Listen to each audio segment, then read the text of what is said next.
Hi guys, welcome to another audio video, and I'm reading Micah 5 of the King James Version Bible, and it reads, Now gather thyself in troops, O daughter of troops. He hath laid siege against us. They shall smite the judge of Israel with a rod upon the cheek. But thou, Bethlehem, Ephrathah, though thou be little among the thousands of Judah, yet out of thee shall he come forth unto me that is to be ruler in Israel, whose goings forth have been from of old, from everlasting. Therefore will he give them up until the time that she which travaileth hath brought forth.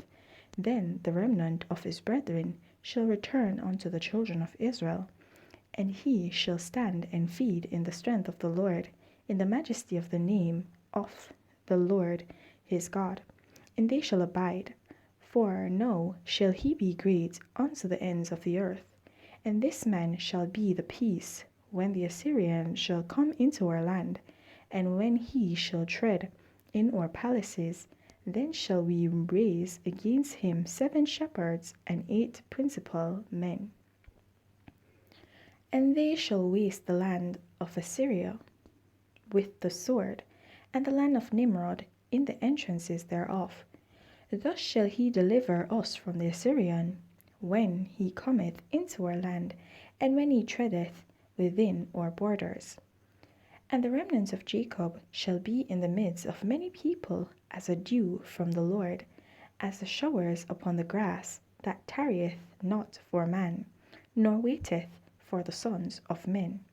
And the remnant of Jacob shall be among the Gentiles in the midst of many people, as a lion among the beasts of the forest, as a young lion among the flock of sheep, who, if he go through, both treadeth down and teareth into pieces, and none can deliver.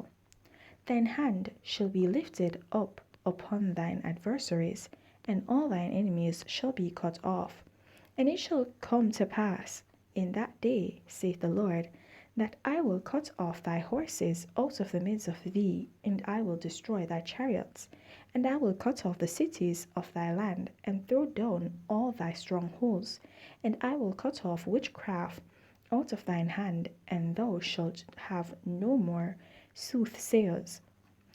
Thy graven images also will I cut off, and thy standing images out of the midst of thee, and thou shalt no more worship the works of thine hands. And I will pluck up thy groves out of the midst of thee, so will I destroy thy cities, and I will execute vengeance in anger and fury upon the heathen, such as they have not heard. Alright guys, so in this chapter we see the continuation of what the Lord is planning to do, and this is basically an encouragement to the people that the Lord will deliver them, and their enemies will be punished for all that they do. This is something to keep them going, some form of hope for a better future, some form of hope for a time when they will not be oppressed anymore, and that they will basically be strong and mighty, right, as was intended by the Lord, for them to be a peculiar people set apart from others, the heads and not the tails, royalty among the people of the earth, right?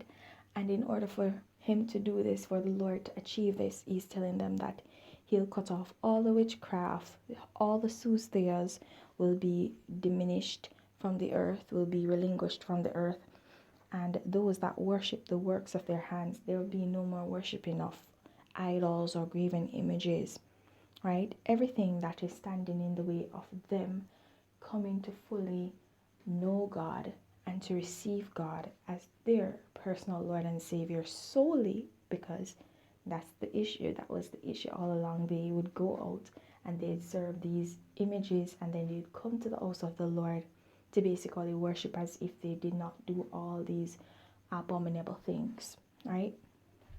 So the Lord will purge them, and as we recall, the Lord said that he will breathe in them a new spirit, right? So basically he's just telling them of what he will do, so they will have hope. and what he will do to their enemies and to them also, because from them he will take away all these things, these abominable things, right? All right, guys, so I'm gonna leave that right there. Yes, I was just summarizing. So please remember to continue to walk in your salvation, and if you've not yet gained it, then seek it. There's no better time to begin than the present. Have yourselves a blessed day. Bye.